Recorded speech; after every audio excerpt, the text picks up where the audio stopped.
Sejam todos bem-vindos à continuação do nosso curso. Nós estamos na terceira e última parte que trata da jurisdição e do processo constitucional no direito comparado. Nós examinamos nas aulas anteriores o controle político de constitucionalidade, tomando por base o caso contemporâneo mais importante, que é exatamente o sistema constitucional francês e o controle realizado pelo Conselho Constitucional. Nós deixamos, a partir dessa aula, o controle político, que é excepcional nos sistemas constitucionais contemporâneos, e passamos a examinar exatamente os sistemas de controle judicial, começando pelo mais antigo, que é o sistema norte-americano, Judicial Review, um sistema de controle difuso de constitucionalidade, como nós veremos. Depois nós examinaremos alguns modelos de controle concentrado de constitucionalidade, notadamente o primeiro sistema, que é o sistema austríaco, que surge em 1920, depois alguns sistemas que são derivados dele, o modelo que eu denomino modelo ítalo-alemão, que surge com a Constituição italiana de 48, com a Constituição alemã de 49, que é uma variante do sistema concentrado austríaco. Após, nós examinaremos os modelos mistos. Como esses modelos são muito numerosos, alguns bastante complexos, nós nos ateremos a examinar o caso brasileiro como um exemplo, como uma ilustração de sistema misto de controle de constitucionalidade. E definiremos algumas questões com relação a isso. Então, começamos agora com o controle judicial norte-americano, também denominado Judicial Review, que sabidamente surge no final do século XVIII e início do século XIX nos Estados Unidos da América, e dali se difunde para todos os sistemas constitucionais que adotam controle de constitucionalidade, influencia, no sentido de que influencia todos os sistemas que adotam controle de constitucionalidade. E influenciam sem número de sistemas constitucionais esse sistema de controle judicial, notadamente os sistemas constitucionais latino-americanos, como, por exemplo, o sistema constitucional mexicano, o sistema constitucional brasileiro, o sistema constitucional argentino e outros, como nós veremos.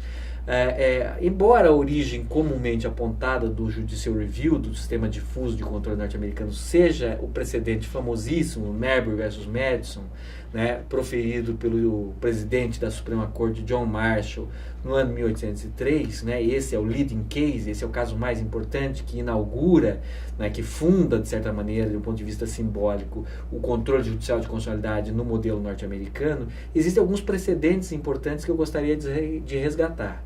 Primeiramente, eu gostaria de lembrar uma tese sustentada pelo juiz Edward Coke, em 1610, no famoso caso Dr. Bonham's.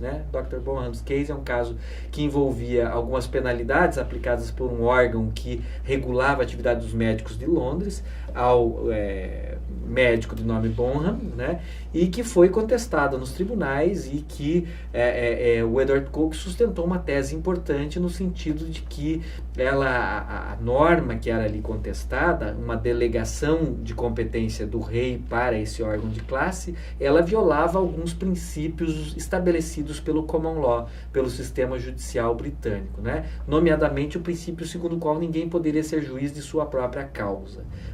E o Coke sustentava algo muito interessante naquele momento. Ele sustentava que o common law, esses princípios estabelecidos do common law, limitavam as possibilidades do legislador. Ou seja, que se o legislador legislasse de modo a violar esses princípios fundamentais do common law, essa legislação seria inválida.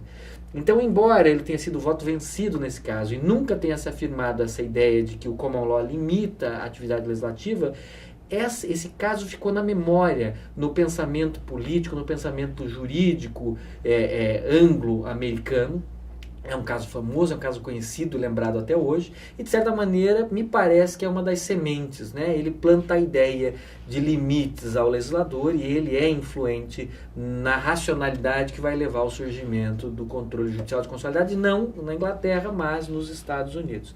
Além disso, tem um fato histórico que é um fato importantíssimo, que é uma espécie de precursor histórico do controle judicial de constitucionalidade norte-americana. Embora a Inglaterra não tenha constituição rígida, mas constituição flexível, como nós já examinamos.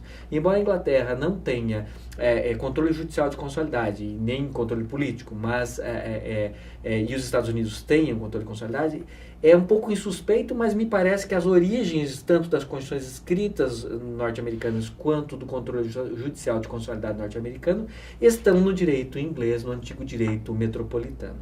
E basicamente isso se entende ao se recordar que a antiga metrópole britânica impunha cartas coloniais às ex-colônias que ela tinha na América. E essas cartas coloniais funcionavam como uma espécie de constituições entre aspas, né? Num sentido impróprio de constituições. Eram os documentos fundamentais das colônias, né? E esses documentos, inclusive, previam a existência de alguns órgãos, assembleias e órgãos assemelhados, e algumas competências deliberativas para essas assembleias. E o que ocorria, por vezes, é que esses órgãos, ao exercerem as suas funções legislativas, acabavam por exorbitar dessas competências conferidas pelas cartas coloniais. Não é? E não raro, essa legislação, não é, era levada aos tribunais de Londres, aos tribunais britânicos, que por mais de uma vez invalidaram as leis coloniais que exorbitavam da competência outorgada pelas cartas coloniais. Guardadas as devidas proporções, me parece muito claro que essa prática dos tribunais britânicos de invalidar a legislação colonial que extrapolava as competências concedidas ou conferidas pelas cartas coloniais é uma prática que acaba gerando, meio que intuitivamente, a ideia de controle de constitucionalidade em solo norte-americano, na medida em que não era nada tão excepcional assim a ideia de que quando determinados atos fossem inválidos na sua origem por exorbitar de uma competência pré-estabelecida em um documento fundamental, eles poderiam ser invalidados. Então, de uma forma meio que insuspeita, as cartas coloniais britânicas foram, ao que parece, a inspiração para as constituições das 13 ex-colônias, depois da Constituição dos Estados Unidos em 1787, e também a prática dos tribunais britânicos de invalidarem leis coloniais que exorbitavam as competências outorgadas por essas mesmas cartas coloniais foram, de certa maneira, as precursoras, os fatos históricos precursores dos tribunais norte-americanos depois invalidarem leis, o que se generaliza e se torna muito notável depois de Marbury versus Madison, mas já registrava precedentes anteriores.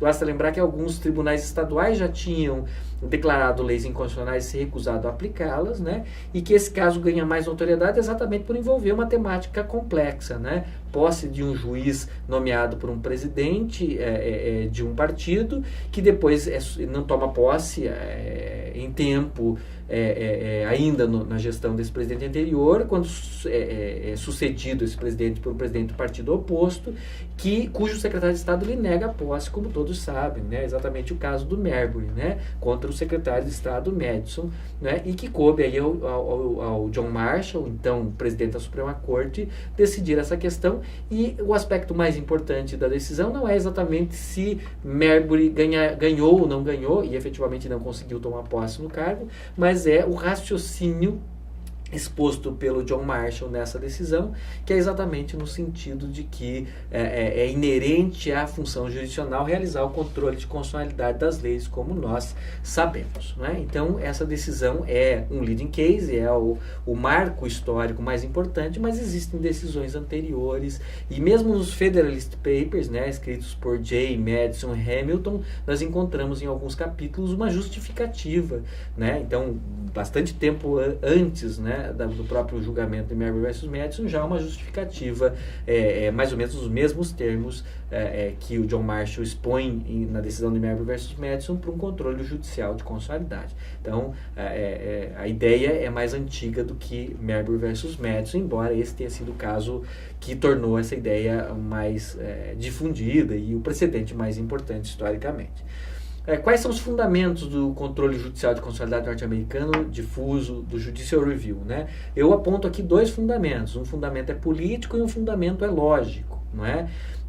Começando pelo fundamento político. Do ponto de vista político, existe uma ideia básica. A ideia é que existe em qualquer sistema jurídico com constituição rígida um dever de obediência do indivíduo com relação às normas constitucionais, ou seja, as normas que não ferem a Constituição.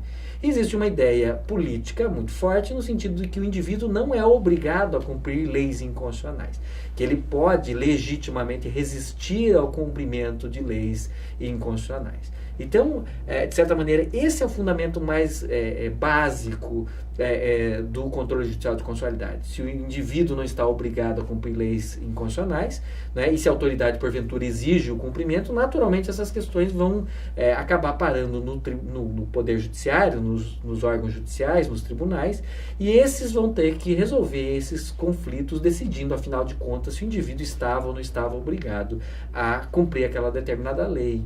Então, me parece parece que esse é um fundamento mais básico, mais essencial do controle judicial de constitucionalidade, a ideia de que as pessoas podem se recusar ao cumprimento de leis inconstitucionais. Né? De outro lado, existe um fundamento lógico do Judicial Review, que é exatamente o raciocínio que nós encontramos nos Federalist Papers e o raciocínio que nós encontramos na decisão de Marbury versus Madison por Marshall. Qual é esse raciocínio simplificadamente? A ideia é basicamente a seguinte: nos sistemas jurídicos contemporâneos, o juiz, o Poder Judiciário é o órgão vocacionado a resolver os litígios, a resolver os conflitos que ocorrem na sociedade. E ele resolve esses litígios, esses conflitos, não de qualquer maneira, não através de um juízo de equidade, não através de aplicar decisões que o juiz reputa mais convenientes, ou mais justas, ou mais equânimes aos casos concretos, mas por meio de um juízo de legalidade, ou seja, aplicando os critérios já pré-estabelecidos na legislação para a solução desses casos concretos. Basicamente, essa é a característica fundamental dos sistemas jurídicos modernos e contemporâneos. Continua Marshall, e é esse raciocínio que eu estou expondo, né, sinteticamente, continua ele dizendo o seguinte: bom, num sistema de Constituição rígida, o juiz é obrigado a aplicar o direito conforme a Constituição, ou seja, o direito que é constitucional, as leis infraconstitucionais que são compatíveis com a Constituição. Porque uma vez que uma lei infraconstitucional seja incompatível com a Constituição, ela é inválida, e como tal não deve ser aplicada por um princípio jurídico muito simples, o princípio da hierarquia das leis, o princípio segundo o qual a lei superior revoga a lei inferior, e a lei inferior não pode dispor validamente em sentido contrário à lei superior. Então a ideia basicamente é que, se a jurisdição é exercida aplicando leis a casos concretos, essas leis são leis válidas, leiam-se, entenda-se, leis constitucionais. E, portanto, se as leis são inválidas por serem inconstitucionais, essas leis não merecem aplicação, não devem encontrar aplicação pelos órgãos do poder público e particularmente pelos tribunais. E a ideia basicamente é essa. É inerente, então, à função judicial aplicar leis, e é inerente à função judicial aplicar leis constitucionais e recusar a aplicação de leis inconstitucionais. E é inerente, portanto, à função judicante que o juiz afira antes, aprecie antes mesmo de aplicar a lei ao caso concreto, se essa lei é compatível ou não é compatível para com a Constituição. Basicamente, essa é a ideia, o fundamento lógico do Judicial Review, que aparece nos Federalist Papers e que aparece em Marbury versus Madison. E a consequência dela é justamente a ideia de que todo e qualquer órgão que exerce jurisdição tem, por isso mesmo, a competência não só para aplicar a lei aos casos concretos, mas também como uma etapa necessária, antecedente a essa aplicação da lei aos casos concretos, para julgar se a lei é constitucional ou inconstitucional. Porque esse é um requisito para que ele aplique ou deixe de aplicar a lei, né? Ele não deve prestar o seu concurso à aplicação de leis inconstitucionais. Isso é o que eu estou chamando aqui de fundamento lógico do Judicial Review, e a sua consequência é o caráter principal desse sistema, que é se tratar de um sistema difuso. O que significa um sistema difuso? É um sistema de jurisdição una, é um sistema no qual não há uma distinção entre jurisdição ordinária e jurisdição constitucional. Não há uma jurisdição ordinária em matéria de legalidade atribuída a todos os órgãos do Poder Judiciário e uma jurisdição constitucional reservada a um órgão apenas. Tanto a jurisdição ordinária quanto a jurisdição constitucional é atribuída a todos os órgãos integrantes do Poder Judiciário, exatamente porque todos eles devem aplicar as leis e devem aplicar apenas as leis válidas e recusar a aplicação das leis inválidas. Nesse raciocínio, todo e qualquer órgão que exerce a jurisdição, desde os juízes de primeiro grau e tribunais inferiores até os órgãos de cúpula do Poder Judiciário, são competentes, né? São reputados competentes para realizar um exame de compatibilidade da legislação infraconstitucional para com a Constituição, aplicando as leis constitucionais e deixando de aplicar aos casos concretos as leis inconstitucionais, né? Então, basicamente, notem que existe uma vinculação entre esse fundamento lógico, esse raciocínio lógico que leva ao Judicial Review e o caráter fundamental dele, que é a difusão. Esse sistema é caracterizado essencialmente por não haver nenhuma monopolização ou concentração da jurisdição constitucional. Significa dizer, não há um único órgão ou poucos órgãos que podem realizar o controle de constitucionalidade das leis. Essa competência, ou essa capacidade, ou esse poder-dever, porque para alguns é mais do que um poder, é um dever, ele é atribuído a todos os órgãos do Poder Judiciário, desde os órgãos inferiores até a Suprema Corte, passando pelos órgãos intermediários, né? Então, qualquer juiz, qualquer tribunal e inclusive a Suprema Corte, ou o órgão máximo em sistemas de controle difuso, possuem a competência para realizar o controle de constitucionalidade das leis. Ou seja, como nós percebemos, é um sistema bastante distinto daquele sistema que nós examinamos ao estudar o sistema britânico, que não possui controle de constitucionalidade algum, não é? Com a ideia de soberania inicialmente do rei, depois soberania do parlamento, e bastante distinto do sistema francês, no qual os juízes e tribunais são obrigados a aplicar a lei e não tem nenhum mecanismo que os capacite, os habilite a realizar controle de constitucionalidade. Pelo contrário, eles não podem deixar de modo algum de aplicar a lei.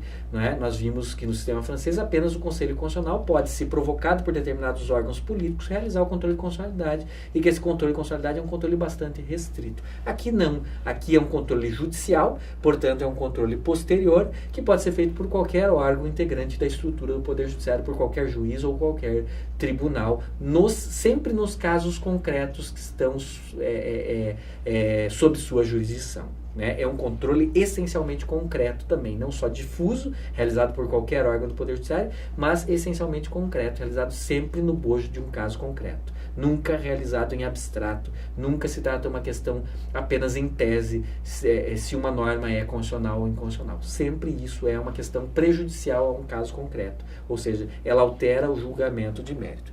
Apenas para encerrar, eu gostaria de observar o seguinte: existe um pressuposto de operação desse sistema, que é exatamente o common law e a regra da stare decisis. Como sabemos, nos Estados Unidos existe um sistema herdado do sistema britânico, que é o common law.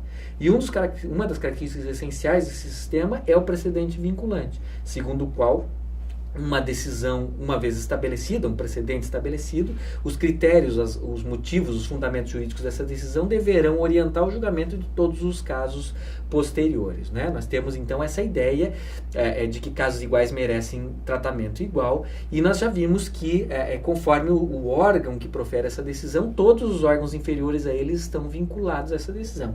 Então esse sistema, ele meio que pressupõe o common law, ele pressupõe o precedente vinculante, que tem uma eficácia ampliativa do precedente, que cria uma certa segurança jurídica.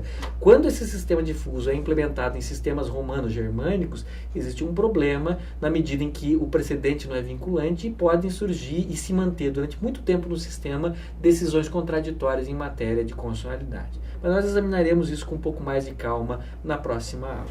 Obrigado.